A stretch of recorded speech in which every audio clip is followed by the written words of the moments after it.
And what an absolute pleasure, ladies and gentlemen, to be conducting this discussion as part of this event, where we have absolutely esteemed panelists. And Mr. Lavasa doesn't need any introduction. He's a very widely known and much respected name in the Indian and the larger space across multiple areas as an administrator, known very well for his understanding and his sharp views of the Indian economy, infrastructure, energy, etc., etc. Thank you, sir, for being on the panel. We also have Saurabh Sood, again a very well-known name and an expert from World Bank on topics that are relevant as far as infrastructure is concerned today. Let me try and begin this discussion by trying to ask Mr. Lavasa, if you could, in a way to kickstart the discussion, if you could take us through the broader association that you've had with railways. What is your understanding of the sector, the industry, particularly given the kind of the role that it plays in a common man's life? Yeah. Thank you very much, Sudhir, and thank you, ET Infra, for giving me this opportunity. So the question is, what is my association with the Indian Railways? I would say that there are three ways in which I've been associated with the railways. One, of course, like everyone else, as a passenger. And I have felt now, having used the railways for over 6 decades, that it's one of the most romantic creations, infrastructure in India. So that is one. In fact, people might recall of the older generation that there would hardly be a movie in which there would not be a train scene. So that is one part of the association. But the second part of the association, which is why I am here, is that as a civil servant, I have been associated with the railways for about 3 decades and in very different capacities. So when I was a director in the Department of Economic Affairs, there was an infrastructure division created for the first time in the Ministry of Finance, and that you would know, in the flush of economic liberalization, government suddenly felt that infrastructure required a central focus, and therefore an infrastructure cell was created in the Ministry of Finance, initially in the Department of Expenditure, then it was moved to the Department of Economic Affairs, where I was a director. And this infrastructure unit, cell, which became a division later, would deal with railways, along with many other infrastructure areas like roads, ports, power. So the one perspective which the Department of Economic Affairs had for liberalizing infrastructure sector, for inviting private sector investment in infrastructure, one central perspective was available with the Department of Economic Affairs in a system where each ministry would look at its own perspective and its own interests. So that is the beginning of my association. And during that period, if some of you might recall, there was a Rakesh Mohan committee which was constituted to look at the restructuring of railways. And I happened to be a part of that committee, which went into several aspects of railway administration, management, operations, etc. It's quite another matter what happened to that report. But what happened to that report is essentially what we need to understand and deal with if we want to take railways to the next level and the vision that we have of Viksit Bharat. I was also on the board of directors of IRFC, RailTel, when it was created.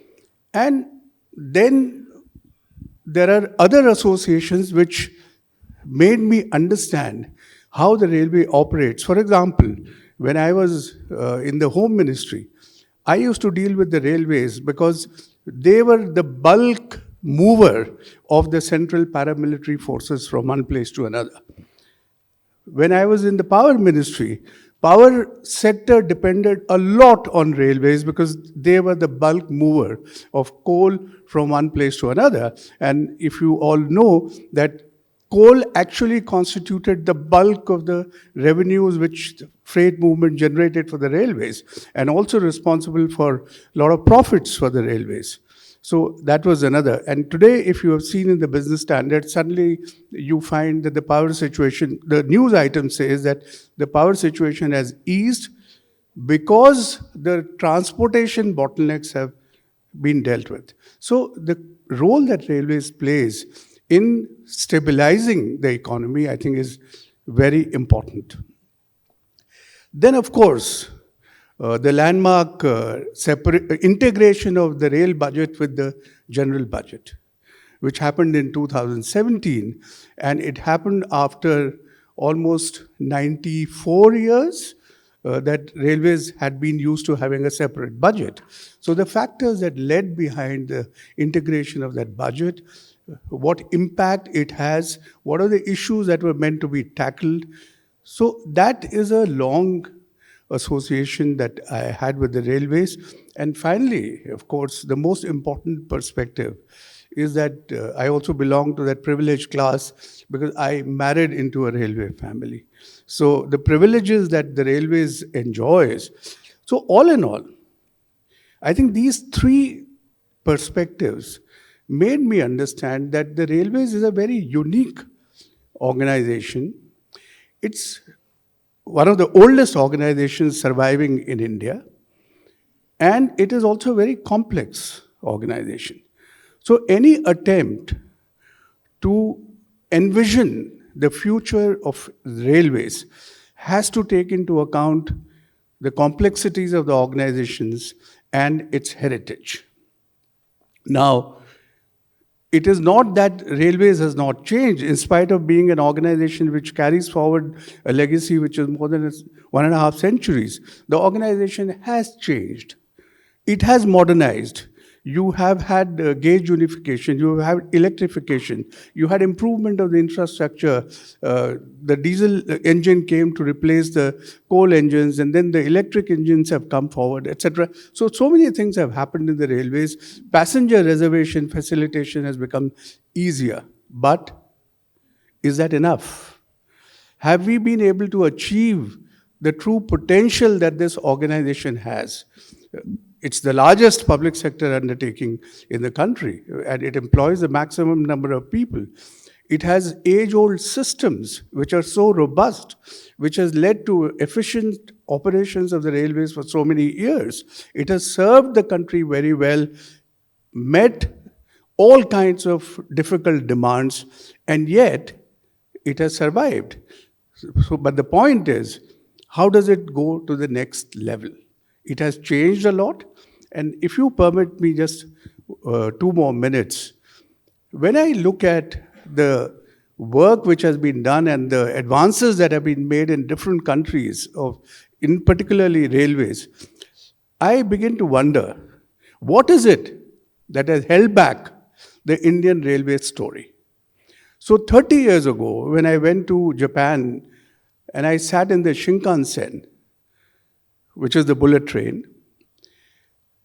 I boarded the train from Tokyo, and it's a probably 2-hour journey which takes you to Osaka. The person who had come to see me off at the railway station, he said, "Lawasa-san, please remember to see Mount Fuji when you are on the train." So I got into the train and I asked one of the conductors, a lady conductor, "When can I see Mount Fuji?" So she probably didn't understand my question, that's what I thought, but she took out a diary from a pocket, coat pocket, looked at the diary and said, 4:28 on your right. So that is precision, punctuality, and punctuality is one of the great virtues which we all look for in the railway system or any other transportation system. The second example that I want to give is last year I went to Wuhan, and I had again the opportunity of sitting in what they call the bullet train in China. The journey from Wuhan to Beijing, which is I think 1159 kilometers, is done in about 3 hours' time. When you go to the railway station in Wuhan, you don't believe that you're at a railway station, you think you're in the airport. All the systems, despite the limitations that Chinese have with all kinds of things, but they have been able to put together systems which work, and the train ride, which is less than 3 hours, is as smooth as it can be. And the interesting part, and this is the last point before I hand you back the mic, that when I was in the train, I was reading a book which is called The Shoe Dog. It's the autobiography of Phil Knight, the founder of Nike. So he is describing his experience of a train journey in China in 1980. And in 1980, when he took the train from Beijing to Shanghai, it took 20 hours. And now it takes about 3 hours. So I think that is the scale of progress which has been made in other countries, and it is possible for us to do that as well, provided we deal with what are the critical components which are hampering the railways. Thank you, sir. Thank you so much for taking us through that really long, so your idea of the profile of railways. You started with, touching upon the romantic side of the transporter, which basically you are referring to the beautiful routes that we have. The route on the Western Ghats specifically is my personal favorite. You've also talked about punctuality. You've talked about systems that work. I want to ask you, and you've touched upon multiple things here. I want to ask you, if I were to ask you to, crystal gaze into 2047, let's say, where do you think railways would be on all of these critical parameters? I would start with, let's say, punctuality and safety, right? Then also the entire, there's this, the moment you talk about railways, there's this idea of, there's a lot of cross subsidy which is leading to problems on finance side, etc. Where do you think we will stand on that? And broader infrastructure creation, the pace of it, etc. Where do you think, as an expert, for someone who has looked at infrastructure creation, across many countries, where do you think in 2047 railways would be, given the kind of developments that have happened in the past some time?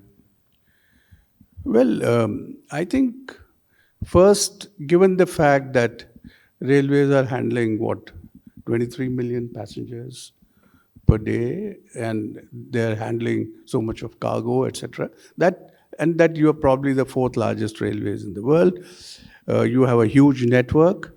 So in terms of the progress that has been achieved by the Indian Railways, I would not rate it as a satisfactory progress, because the potential is huge. And again, when I look at the possibilities that exist and what we want to do with the railways, and all of you are contributing to that, whether it is multilateral agencies or Indian financial institutions or the government or the suppliers and all the other people who are involved in systems development, etc. So all of us see this huge potential that exists in the railways. So before we go to what railways can do, and what is the area that can be covered, what are the potentials that exist, I would like to touch upon two things which, according to me, have so far not let railways achieve their full potential.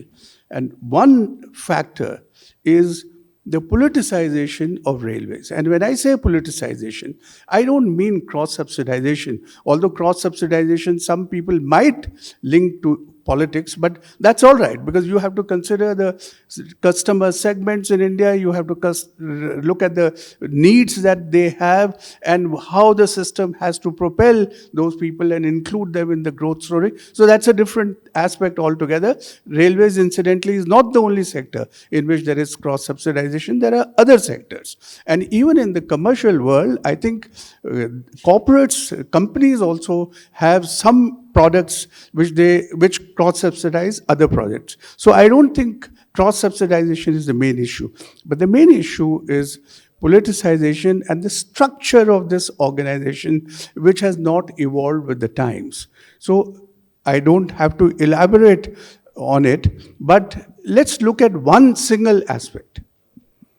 And that is that year after year after year, since the budget was introduced, there have been announcements of new projects in the railways. I am not saying that these projects are not required. Maybe they are. But for those who are familiar, you will find that there used to be a pink book which the railways would produce as a part of the budget documents. That pink book was document of all the ongoing projects that the Indian Railways had. And if you were to do an analysis, which we did in the DA when I was a joint secretary and director, you would find that probably only 10 to 15% of the projects which were included in the pink book, which were ongoing, had budgetary allocations, because obviously the system could not allocate so much of capital because you were chasing so many projects. So the focus that we could have had on a few things of priority which would have modernized the railway system and met the consumer demand, I think that was hampered because of this. The latest report, if you see, of the Ministry of Statistics and Program Implementation, they bring out a flash report on the status of implementation of various projects, which are more than 150 crores. The report which came out in February showed that there are some 1,860 projects which are monitored. 864 of those projects are behind schedule. But at the same time, there are projects which are ahead of schedule, about 50, 54. I can give you the exact number. 56 projects ahead of schedule, 618 projects on schedule, which is very good. 431 projects which have cost overruns. 268 projects that have time and cost overruns. The average time overrun for the delayed projects, 36.59 months. And anticipated increase in completion cost, 18.5% of the original estimated cost. Mind you, there could be reasons for each of these delays. So I am not blaming anyone for this. And actually the report cites 16 reasons which have led to these delays. But the challenge before the system, since we are talking of Viksit Bharat and 2047, is, are you dealing with those challenges or not? If you don't deal with these challenges, then the problems will persist. And there is no way in which this kind of pace of implementation can take us to that level which we are dreaming of. Okay. So you're referring to two different things here, and both are very, very important. First one is to how to deal with this issue of, announcing of, new projects or new lines year after year with little regard, so to speak, for the viability. I'm assuming that's what you're referring to. And you're also talking about how and why these project delays are there, cost and time overrun is there, and each one of these projects has its own issues at the ground level, right? But I completely agree that these are some of the most critical things that are to be tackled. And thanks for giving us that lift off, for this entire discussion. I don't think there could have been a better perspective than this to start it. Sort of as a funding agency, as somebody who represents a funding agency and a multilateral bank, what do you make of this entire discussion so far? Here is a profile of a transporter, very critical, very important, but dealing with equally critical issues and for long, and a very valued customer for you, right? What do you make of this entire discussion? Thank you so much, Sudhir, and ET Infra for this invitation. And I would just take forward from the points that Lavasa sir mentioned. And we need to understand there is this National Rail Plan which talks about very ambitious targets of 2030, 2040, 2051. And talks about, for 2030, it talks about the financing requirement of about 15 lakh crores. And as of date, almost all of the financing for rail infrastructure is met through budgetary support or extra budgetary resources. The internal resources for Indian Railways has been decreasing significantly over the past decade or so. So we need to also focus, one of the critical elements is going to be the financing side for infrastructure creation. And we need to understand that railways in India is a completely vertically integrated market structure. We need to look at how an enabling ecosystem and environment can be created to generate interest among the private players, to see how PPP models can be developed with equitable risk-sharing mechanisms. We need to have some kind of a regulatory mechanism in place. There's been a talk of a railway regulatory authority, but we need to see how that can be implemented. And there could be some innovative financing instruments that could be looked at. There are plenty of such instruments which allow access to commercial financing. The bank is currently supporting DFCCIL in accessing commercial financing through its sister organization, bank's sister organization, the Multilateral Investment Guarantee Agency. And I think the other important aspect would be to generate resources would be asset monetization, which has been sort of not met the targets that it was supposed to do.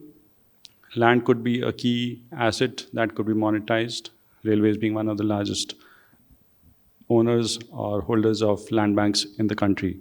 So that is one aspect. The other aspect I would like to focus on, and especially for 2047 that you were talking about, is the potential of railways to emerge as the central pillar for improving logistics efficiency in India. And Lavasa sir talked about the passenger experience, so I'll probably focus more on the freight side of things. And various committees, as sir mentioned, the Rakesh Tandon committee, and there were so many other committees which have come up. So they have talked about improving the freight basket for railways. They have talked about improving modal share. Currently, roads has about 70% modal share in India. They've talked about improving infrastructure for railways, both track as well as intermodal terminals that have to be developed, development of first and last mile connectivity, and improving the overall service delivery mechanism, because it's not just about infrastructure, it's about the entire service delivery mechanism that is required for improving efficiency and reducing the logistics costs. And that is one of the focus for the government as well. And that is where the freight corridors come into the picture, that these have been truly marquee projects in India. They are world-class projects with, and if you look at the infrastructure created, you look at the operations control center that has been created for DFCCIL, that's the second largest anywhere in the world.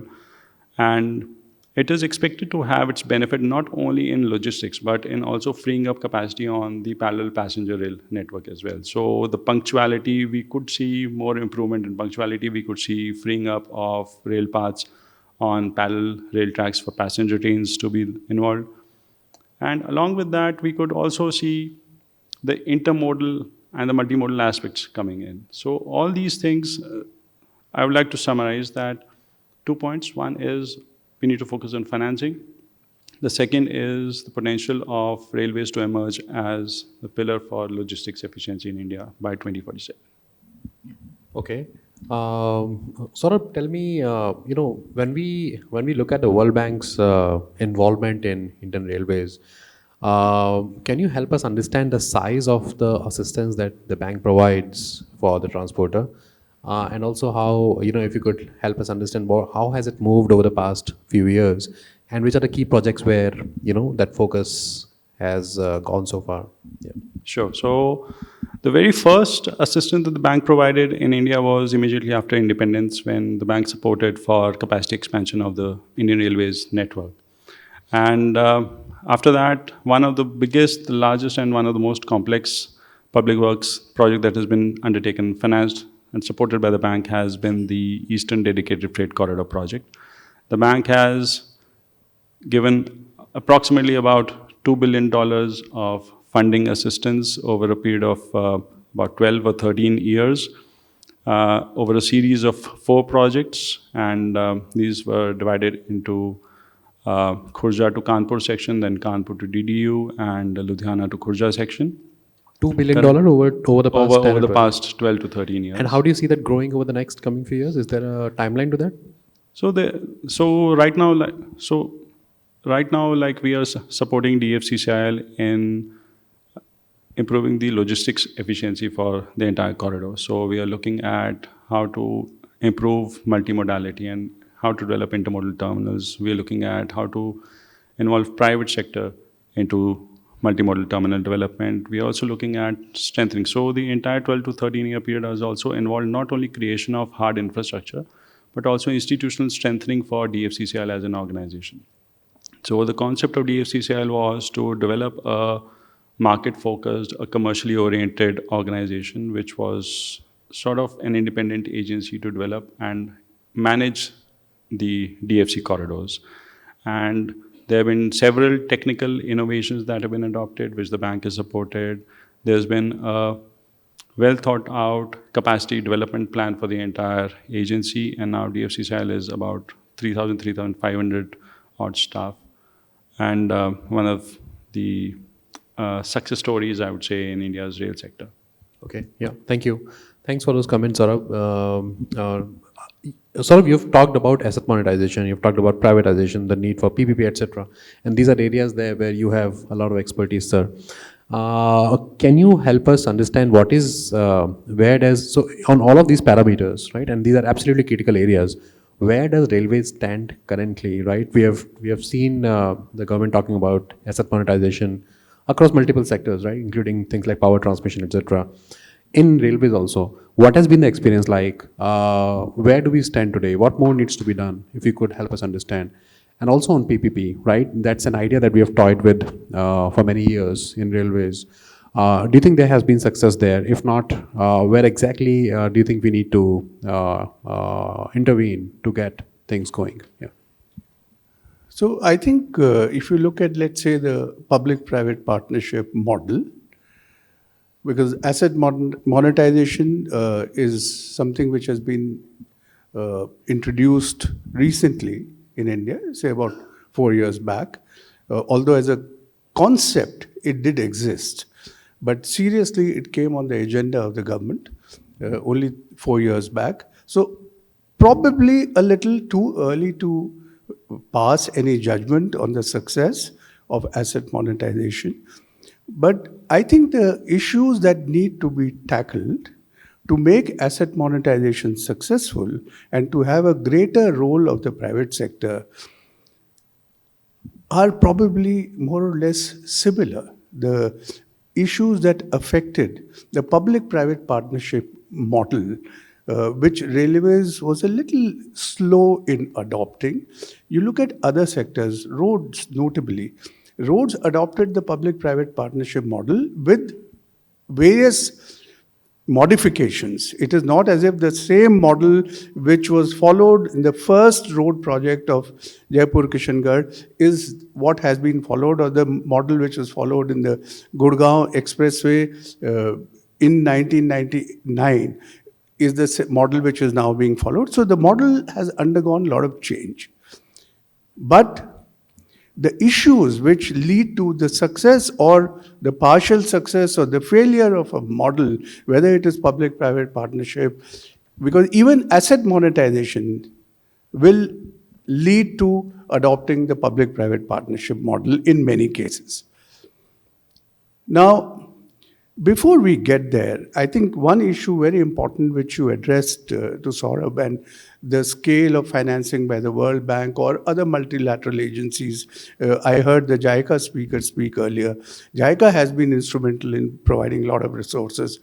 So there was a time when resources probably were a constraint. But let me tell you, today, as far as India is concerned, resources are not a constraint. There are a lot of people wanting to put their capital on good projects. The point is whether you are able to put together a good project, whether you are able to narrate a convincing, viable, feasible story. That is the point. And that is where, if you see the history of multilateral funding, for example, for the railways, you will find that it goes up and down. There are periods when there is a complete lull, no financing from multilaterals, because the railways as an organization is trying to deal with several issues which come in the way of successful utilization of these loans or assistance. I heard the question about procurement earlier in the discussion. So, yes, procurement is a conditionality, not necessarily from the source of the funding agency, but having a transparent system of procurement is a conditionality, whether it is World Bank or ADB or any other bilateral agency, and why not? After all, the whole exercise is about improving the standards of public procurement that we follow, whether it is this country or another country. The advantage which multilaterals or bilaterals bring, more multilaterals, is that they cross-fertilize the experience of different countries, and therefore, I think we need to look at these systems with an open mind. But that having said, the asset monetization you talked about, see, for example, if you look at the interim budget which was presented, the budget allocations have been pretty healthy as far as railways are concerned. I think the interim budget allocated something like 7.9 lakh crores of rupees for the railways. Part of it is capital, the part of it is revenue. So that's one part. And even the priorities which the finance minister laid out in her speech, I think they were also very important. For a change, it was not focused only on passengers. The finance minister spoke of corridors which are connected with energy, which are connected with minerals, port connectivity, and then of course also the high density passenger corridors. So I think that is a very positive approach to the development and growth of railways. The other positive thing, of course, is this asset monetization pipeline which has been created. And those of you who have looked at the Niti Aayog document, the asset pipeline of the Indian Railways planned only for the next 4 years, 22 to 25, is something to the order of 1.52 lakh crores. And it is about 25 to 26% of the total asset monetization pipeline. And there are a slew of projects which are available, whether it is station development or it is passenger or freight or DFC, variety of options which are available. And what it shows to me when I looked at this pipeline is when BSNL was created, for example, in 1999, 2000, those of you who know, there used to be a Department of Telecom which was split into Telecom Department and Department of Telecom Services. And the DTS was eventually transformed into BSNL. And it is unbelievable that when, for the first time, the valuation was done of the assets which BSNL was inheriting, their balance sheet showed in 1999 68,000 crores of rupees worth of assets. So that is the value of assets which are lying with these public organizations. Whether they can be put to more productive use, whether they can catalyze more investment from the private sector, which is also looking for good opportunities of investment. I think that is a question. So in the asset monetization pipeline, Saurabh mentioned about the ambition of modal share of railways in freight going up from, I think, 23% to 40% or something in 30 years, 46% in 30 years. I think it's a very low ambition. We should aim higher and we should do things quicker if we have to realize this kind of dream. For example, one indicator, but as I said, these are early days, so not fair to make an assessment of what lies in store from what happened. Last year, if you look at the revised estimates of the railway asset monetization, I think they were brought down from 40,000 crores to 20,000 crores. Eventually, they ended up, I think, doing less than 10,000 crores.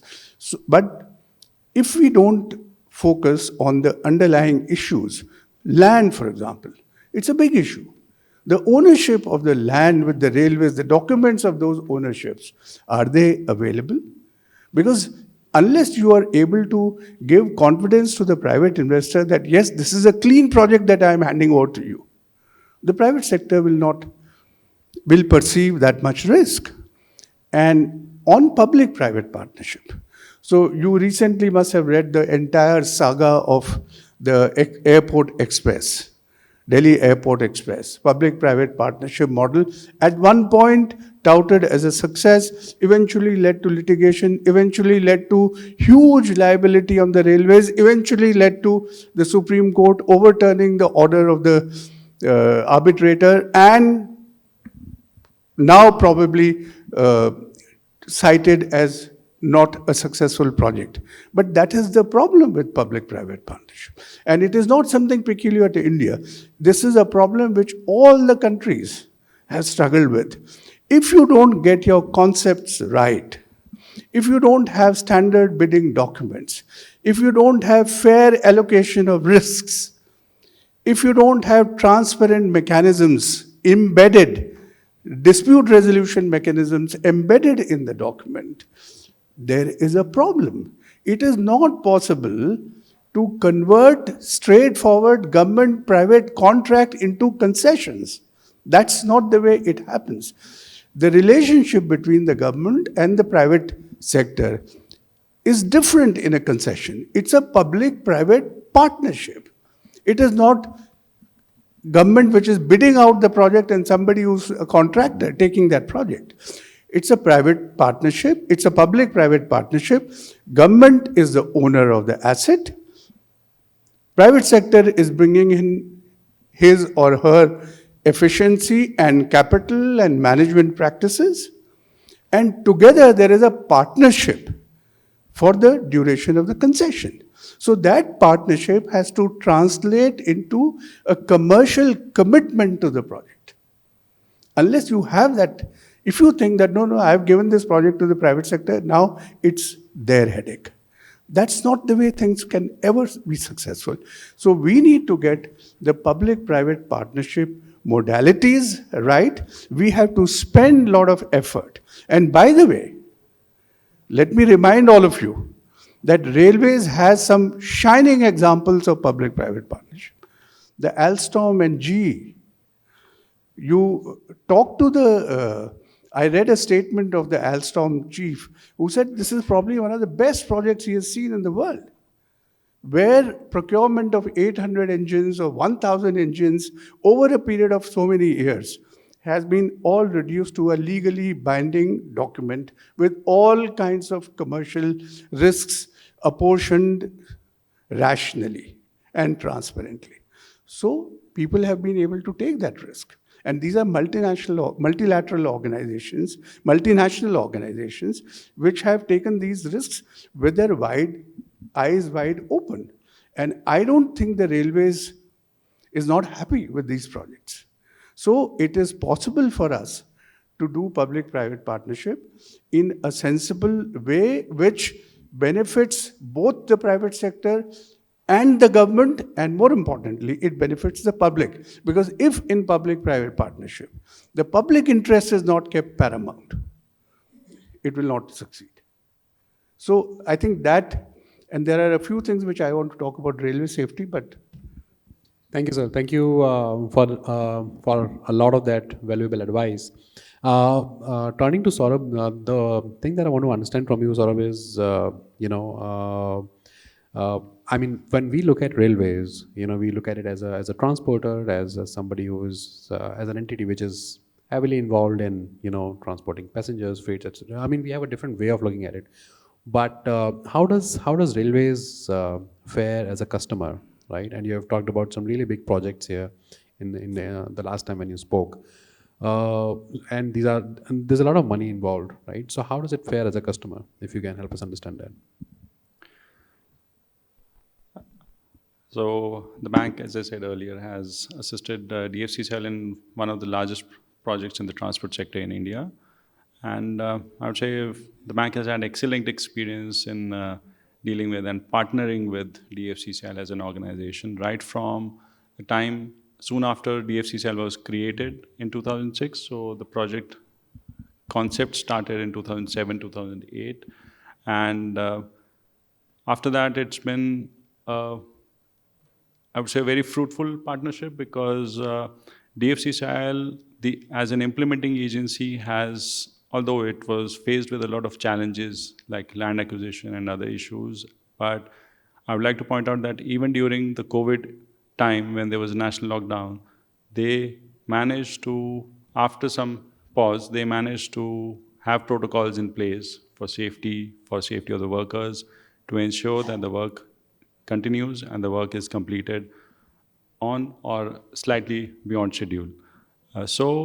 And the other point, as I mentioned, was on the institutional strengthening capacity and capacity building. So for DFCCIL, they've shown a lot of interest, a lot of eagerness to develop the organization into a modern infrastructure manager, into implementing, now they're thinking of implementing safety management systems. They have been talking about implementing the track access charges to involve private operators also. So I would say overall it has been an excellent experience with DFCCIL. There's a slight smile on your face, sort of, which is understandable. As a bank, you have a absolutely disciplined customer. But if I were to turn to you, sir, again, and probably the last question of this discussion, I want to understand from you. There's I mean, it would not be fair if we don't talk about operating ratio, right? In a discussion on railways. When the budget is on, it's going to be on. I want to understand from you, what are the top two things, that the government can do in this budget to kind of improve the operating ratio from where it stands today, which is around 98.1 or 2%, something like that, right? I mean, that's one figure that has been stuck at that level for quite some time. It went bad in the times of pandemic, of course, but again, we have come down to that same level. And that's very critical, right? And budget is viewed by a lot of people who understand railways as a time when the ministry can actually set things right on improving operating ratio, right? So what are the top things that we can do? So I think operating ratio is one of the most important parameters which anybody would look at to see the health and efficiency of an organization. Railways have its own norms for reaching operating ratios. But if you ask me, if I were in the government, I think at this point in time, I would not be obsessed with reaching a certain level of operating ratio. It is important. I don't want railways to be off track as far as achieving a certain operating ratio is concerned. But I would not be prescriptive about that you have to reach this level in this year. Because there are far more important priorities which require to be handled and where capital investment is required. So I think the trend of providing higher capital investment and to catalyze more investment from private sector, that must continue. And as I said, for that to happen, there are a lot of things to be done. But I think the thing which is uppermost in the minds of everybody and which railways itself is concerned about is this whole issue of railway safety. And I think this does require investment. There have been funds created in the past. One was, I think, more than 20 years back. There was another fund created in 2017. From what I read in the papers, articles written by railway professionals, funds are not a constraint. But what is of concern is that the data of railway accidents indicates that there has been an increase.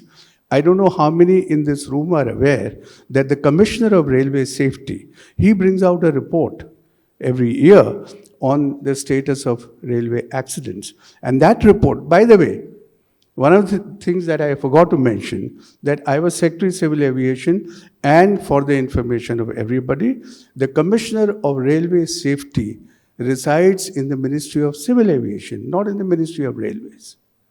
Right? So the Commissioner of Railway Safety reports to the Ministry of Civil Aviation, and that was done because they wanted to keep the Commissioner of Railway Safety at a distance from the railways. Their data shows that in 2022-23, the number of accidents have increased. In fact, if I remember right, they are um, 40 48 in 22-23 in comparison to 35 the previous year, and 22 the year before that. Then there is a category of serious accidents, 4 in comparison to 2. There is similar data available about number of people who have died as a result of accidents. There's an increase of 11%. There is injury increase of 6%. So all that statistics is there. But I think even one accident is bad enough to injure the reputation of the organization. So railway safety requires all the investment that is required, and more than investment, I think the speed at which these projects have to be executed is paramount. Number two, what I would feel is that Railways has taken a lot of initiatives in greening the railways. And transport sector, as all of you would know, and I know it, that when I was Secretary Environment and we submitted our NDCs to the UNFCCC and we negotiated the Paris Agreement, Railways was also one of the critical players in climate action that had to be taken in order to bring down the emission intensity of our growth. And therefore, I think all the initiatives, Railways incidentally have brought out a very interesting documentation of all the things that they have done in terms of renewable energy, in terms of water conservation, in terms of overhead generation using overhead power, and so many other initiatives, bio toilets, etc. So they're all good initiatives. But as I said, for example, when I was Secretary Environment, I used to go to the railway stations and ask them that, what do you do with all the water which is used in your premises? Are you recycling that water and using it for washing your bogies, washing your railway tracks? Why are you not able to do that? So I think that is one, because railway stations, they are a colony in themselves. And the amount of water that is consumed there, I think it can be recycled just as solid waste can be recycled. That municipal function, I think Railways is competent enough to do on their own.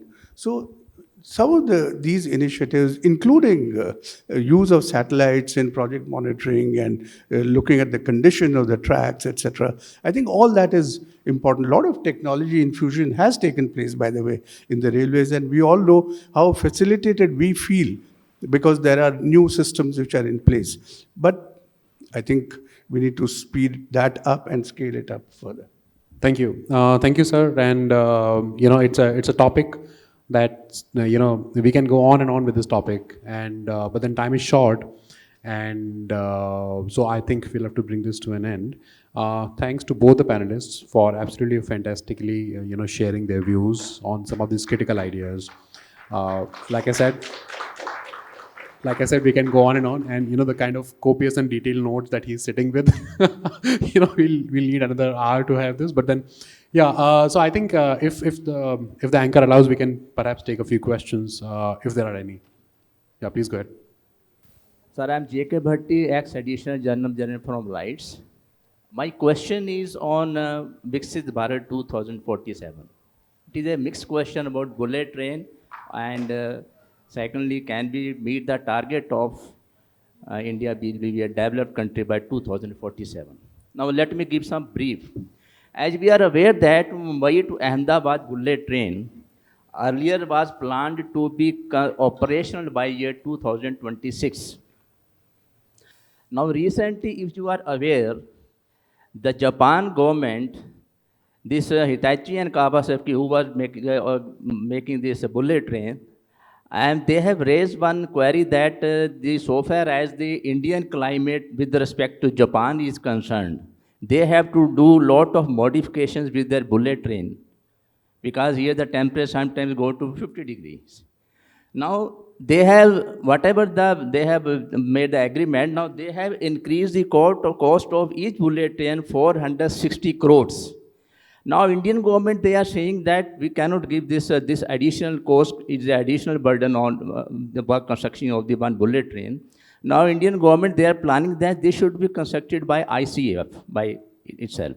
Now my question is, if they are not supplying the bullet train and we are manufacturing by our own at ICAF factory, then does it affect target of Viksit Bharat 2047? And what will be its international impact?